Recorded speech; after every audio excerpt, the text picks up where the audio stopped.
tal? ¿Cómo les va? En Perfiles de hoy tenemos el gusto de tener aquí en nuestros estudios al licenciado y profesor Julio Tealdo, profesor de Economía Política de la Facultad de Ciencias Jurídicas y Sociales de la Universidad Nacional del Litoral, investigador, autor de varias obras, bueno, y en este particular momento que vive el país y el mundo, ¿no? Para tratar de comprender y tratar de compartir algunas ideas de lo importante que es el ser humano cuando en el marco del desarrollo económico, en el marco de la economía social, cuando por allí se discuten todavía en algunos ámbitos si la economía es una ciencia matemática o es una ciencia social, ¿no? Y algunos dicen, bueno, estos números dan así y tienen que dar así, y detrás de los números está la gente que va al supermercado todos los días, la que tiene que salir a trabajar, volver a su casa, pagar un transporte, la educación de sus hijos. Y me parece que eso es lo central por hoy, de poner el acento de qué es la economía y cómo debemos interpretarla. Hoy el profesor Julio Tealdo con nosotros.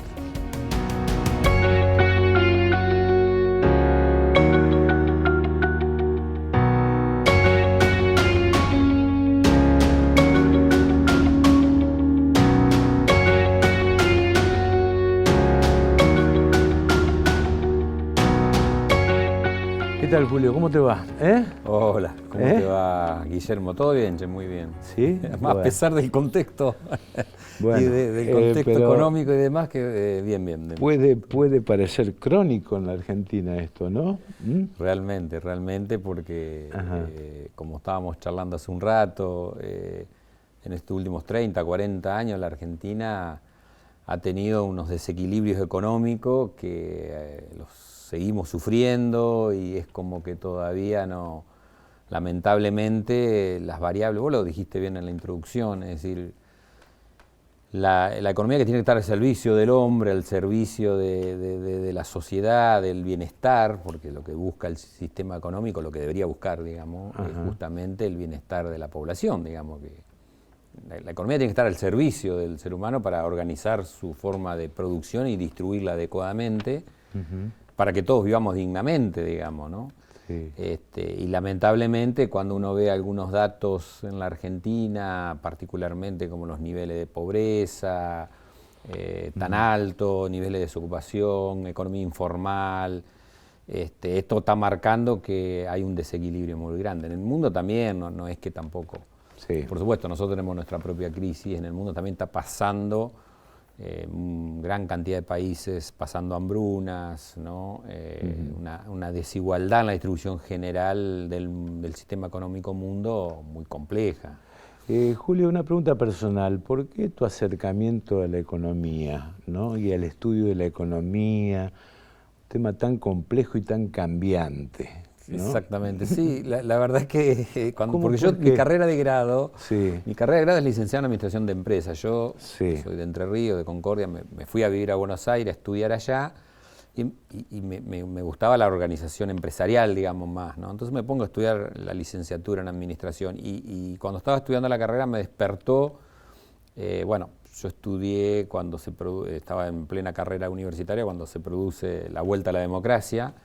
Esto me despertó una sensibilidad política y demás, de participar en la acción política y termino la carrera en realidad, pero me encantó toda la cuestión más económica, digamos, ¿no? A pesar de que terminé la carrera de Administración de Empresas. Entonces, más la económica y más lo del Estado, ¿no? De la organización estatal, la administración del Estado. Y eso me fue llevando, digamos, a empezar a estudiar economía, hice posgrado en economía, en desarrollo local, porque una de las cuestiones que más me quedó en mi carrera universitaria, esa lógica de que una cosa es el crecimiento económico y otra cosa es el desarrollo de una sociedad y de la economía en general. Así que me empecé a especializar en temas económicos, después me vine a trabajar acá a Santa Fe y bueno, ahí la facultad de jurídica me dieron la opción de la posibilidad de concursar y de estar en economía política, justamente una materia social a su vez, relacionado en un marco social. Y bueno, ahí entré, digamos, ya en la especialización, a pesar que he trabajado en algunas cosas en algunos años sobre temas en la actividad privada, en empresas y demás, pero cada vez me fue llevando más al tema económico y me apasiona, digamos, a pesar de todo esto, como decís vos. Ahora, decime, ¿cómo se enseña economía política en la Argentina, ¿no? Es decir, ¿cómo se...? Porque con escenarios tan cambiantes, para explicar hiperinflaciones, cambios de gobiernos, un país riquísimo como es la Argentina, es decir, porque una cosa, me imagino, son los papeles, los libros. La teoría. La teoría, ¿no? Y otra cosa es la realidad. ¿Cómo se enseña esto, ¿no? Bueno, realmente yo lo que siempre le digo a los alumnos es, mire, sí, de todos los años que esto, hace más de 30 años que doy clase, sí, en Argentina, si hay algo que nos pasa en el tema económico, no nos vamos a aburrir, que siempre hay tema para tratar, siempre hay tema. Una de las cuestiones que nosotros hemos hecho en la cátedra, en nuestras cátedras ahí, es relacionar el marco teórico con la realidad económica del día a día, porque si no se transforma en una enseñanza muy, como decís vos, muy teórica, muy de papeles, muy conceptual, pero me parece que lo más enriquecedor para los chicos, sobre todo estudiantes de abogacía, que no es una, o sea, economía política no es una carrera central de la carrera de abogado, es una materia general, entonces lo más enriquecedor y se enganchan mucho es tomar los diarios, tomar internet o las distintas noticias de economía y analizarla, digamos. Sí. Es complejo, como decís vos, porque empiezan los cuestionamientos. Bueno, pero usted dijo que el gasto público es tal cosa y por qué hay déficit. Y bueno, lo que sí hay en economía me parece que también eso tenemos que asumirlo. El sistema económico, la organización económica, lo que genera conceptualmente es un excedente en cualquier sociedad. Cuando el capitalismo se empieza a imponer como sistema de organización social, porque han existido otros en la antigüedad y hoy existen otras formas de organización social, pero cuando el capitalismo se empieza a imponer en el 1800, en 1900 sobre todo, fuertemente en un esquema de organización social, lo que marca claramente es que el sistema económico va a generar un excedente, produce un excedente. Es decir, si tenés 10 recursos naturales, produce al final del proceso económico 20.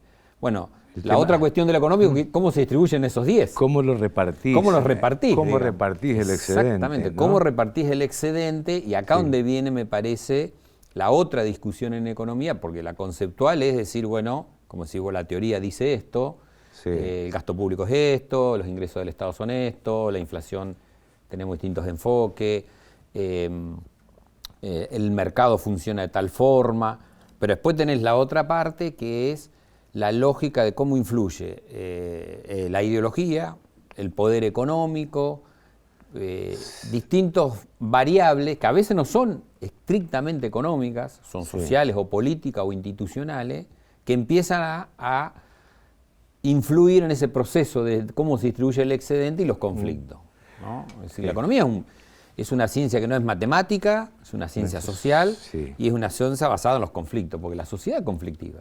Y es así, digamos, ¿no? Eso hay que asumirlo, la gente por ahí trata de no... de que leen la receta, digamos. Pero como profesor de economía política, ¿no? Parece ser en estos tiempos hasta contradictorios. O sea, que la política contamina la economía o no, o deben ser complementarios, y hoy en día lo que manda es la política en desmedro de la economía.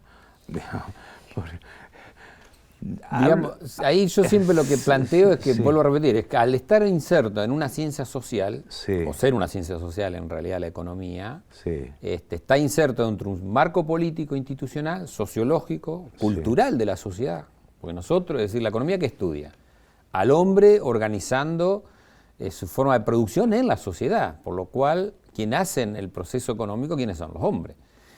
Y eso es, me parece, la complejidad, y como bien vos decís, yo, por lo menos mi postura es que no hay una sobre otra, o no debería haberlo. La visión marxista es más materialista y económica, Sí. si bien considera al hombre. La lógica más o neoliberal o neoclásica plantean, bueno, el mercado por arriba de todo y el hombre no existe o no está. Sí.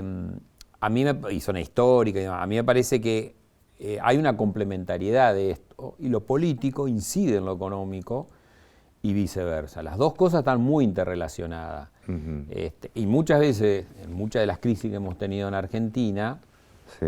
yo le explicaba a los chicos que si vamos a los datos objetivos económicos, ¿no? Muchas crisis económicas que hemos tenido, no debería haber una crisis y sin embargo determinados problemas políticos empiezan a incidir, porque claro, la política incide porque, y bueno, porque los actores económicos, el empresario, el trabajador, la pyme, el desocupado, los sindicatos, todos actúan en función de los lineamientos que va empezando a dar la política. Cuando hay desconfianza, por ejemplo, esto genera mucha incertidumbre, genera muchas cosas, o que el empresario no invierta, o al revés, que aumente precios, qué sé yo. Hay un montón de variables ahí que empiezan a jugar, ¿no? Hablaste de cómo se distribuye en un sistema capitalista o cómo se distribuye lo que es el excedente de la economía.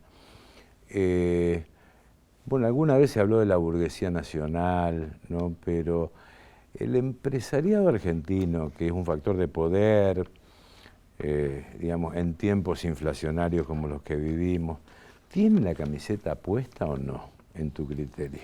Bueno, ahí, claro, ahí hay... yo siempre divido cuando la hablamos... camiseta nuestra. Claro, puesta, sí, Argentina o... Sí, ¿tiene la camiseta puesta o no? Nosotros, o yo lo que planteo es básicamente que en Argentina primero hay que dividir el grupo empresarial, porque muchas veces se habla de los empresarios como una sola persona, y en realidad vos tenés pymes, una cosa son las pymes, los emprendedores, otra cosa son las grandes corporaciones o las grandes empresas, ¿no? Esa burguesía que en realidad en la Argentina existe poco, sinceramente, ese es un tema, que son, estos sí, es decir, tienen mucho más poder muchas veces de imponer precios o de imponer condiciones en el sistema económico. Y ahí yo sí veo, comparado cuando uno estudia muchos otros países o demás, como decís vos, en mi parecer es que no hay una concepción nacional y de la camiseta en Argentina. ¿Por qué? Y esto se ve claramente con algunos datos que han salido, como es la cantidad de millones de dólares que argentinos, personas y argentinos empresas están afuera al exterior. Y eso no es una pyme de Santa Fe o de Nelson o qué sé yo del norte o hasta de Rosario que sacó algunos dineros y lo llevó al exterior, que a lo máximo lo que puede hacer un empresario pyme es viajar al exterior a hacer turismo. Sí, se estima que esos millones de dólares, y ahí sí uno marca que el empresariado de las grandes corporaciones muchas veces o el gran sector de más recursos de la Argentina fuga capitales, fuga formalmente a veces, porque paga todo su impuesto y dice, bueno, yo en vez de ahorrar acá o en vez de invertir acá, lo llevo al exterior, invierto afuera, y otra fuga que muchas veces la hacen ilegalmente, digamos, ¿no? Es decir, por la izquierda hay sistema financiero internacional. Estamos padeciendo, digamos, la deuda externa argentina. Se estima que la plata afuera de los argentinos equivale casi a la deuda externa argentina. Exactamente. Una pequeña pausa. Después te voy a preguntar por qué despreciamos el peso argentino. Enseguida con el profesor Julio Tealdo.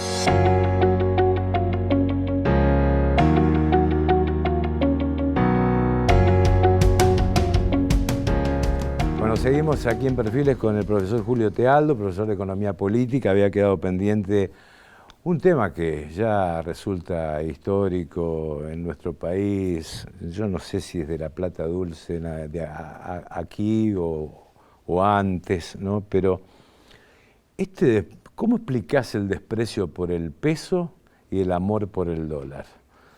Sí, eso es una buena pregunta porque es muy argentino eso. Eso es muy argentino, que yo lo relaciono a algunas cuestiones de nuestras propias crisis. Bueno, vos hablaste del 76, yo creo que ahí hay una vuelta de rosca, pero si bien antes ya hay algunos libros escritos sobre el tema cultural en la Argentina del ahorro en moneda extranjera, del 76 para acá ni hablar. las crisis.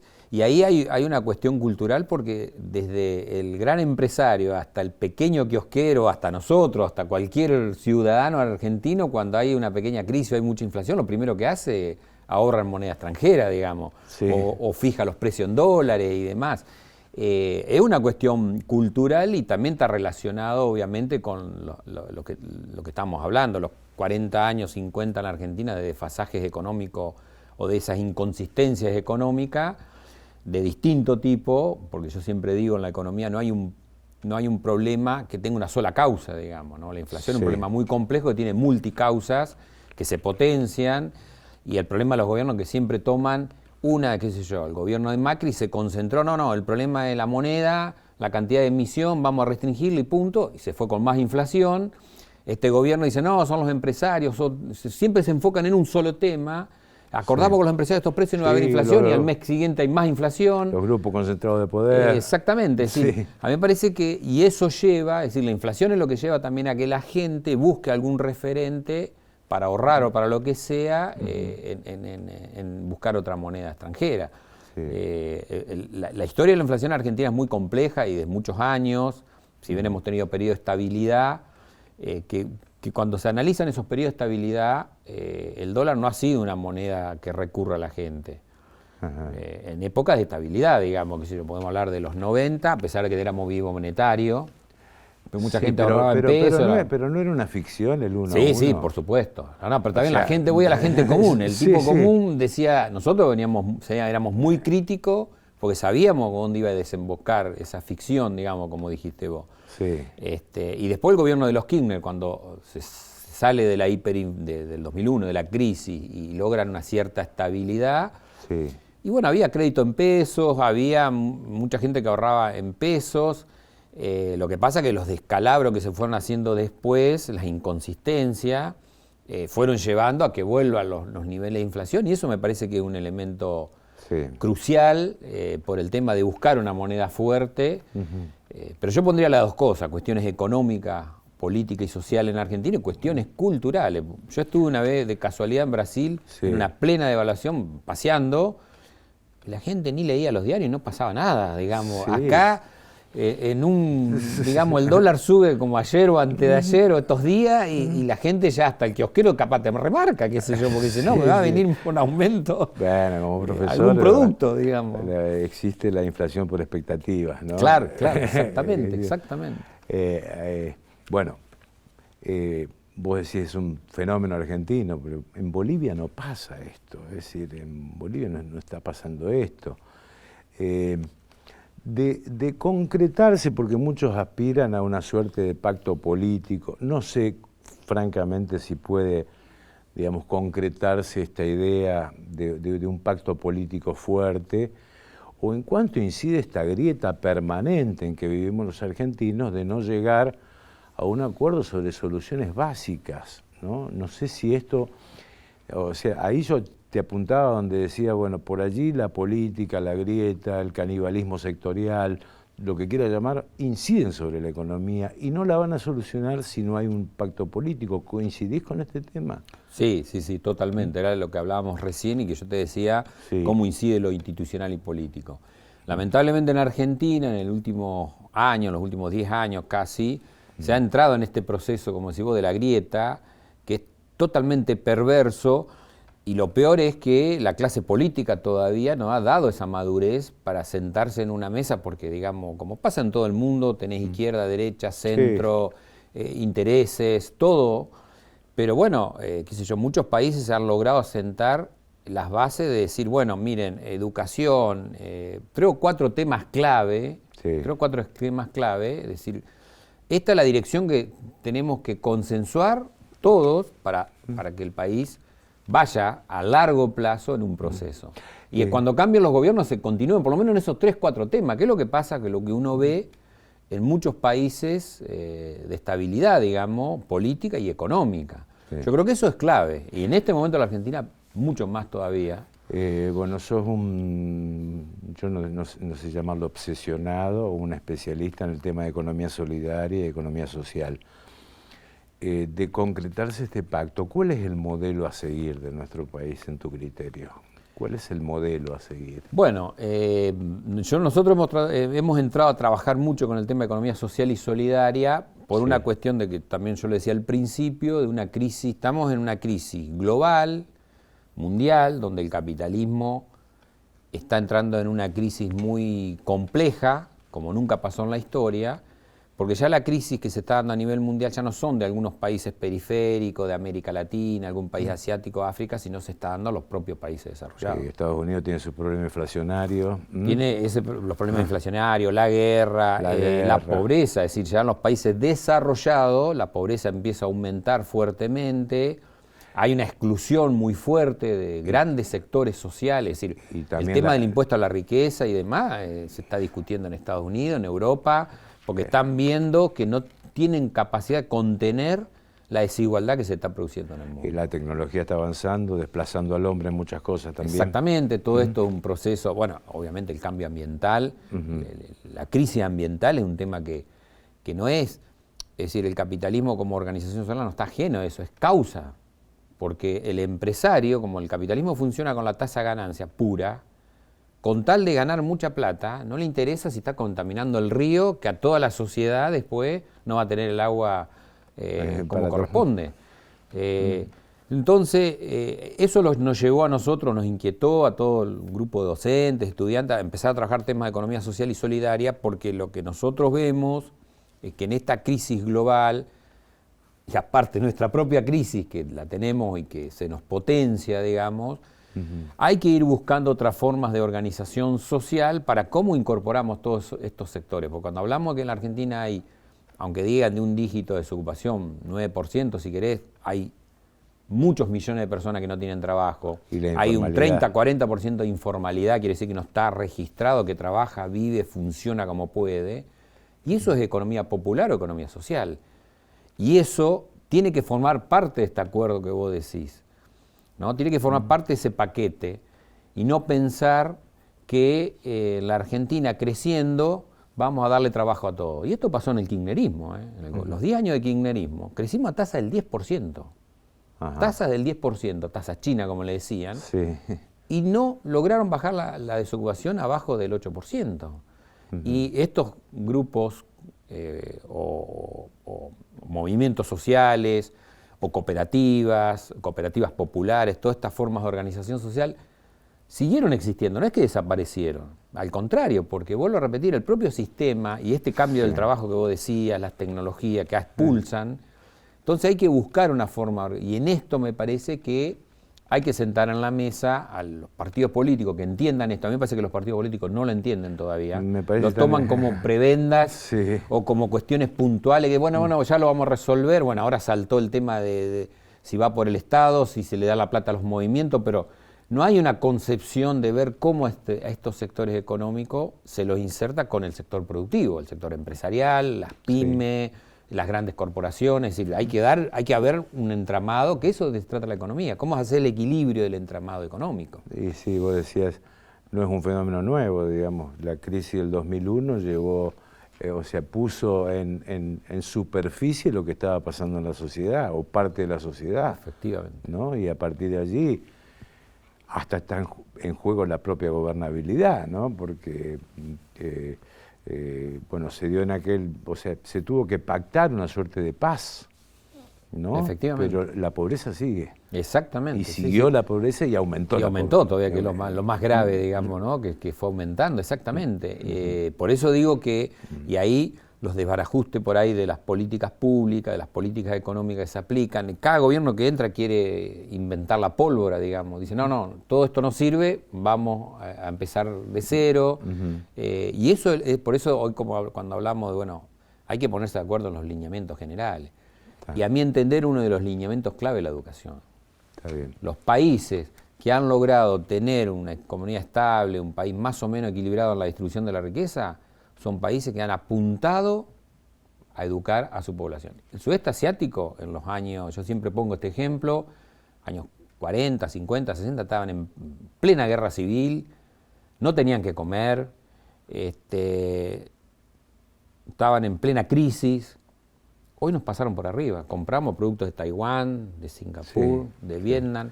Sí. Y son países que... ¿Dónde está la clave cuando uno mira? La clave fue que apostaron eran países analfabetos. Sí. El 10% de la población tenían alfabetizada nomás. Y ellos apostaron un proceso en este acuerdo político de decir, bueno, la educación es el eje. ¿Cómo capacitamos a nuestra gente? Bueno, hoy tiene una economía por lo menos más equilibrada. Julio, muchas gracias por la visita, muy amable. Bueno, muchas gracias a ustedes por la invitación. Bueno, el profesor Julio Tealdo pasó con nosotros. Bueno, le agradecemos a Maggie, como siempre, está Rodri, está Javier de la Fuente, y me olvido de alguien, ¿no? Estamos, todo el equipo. Gracias, hasta nuestro próximo encuentro.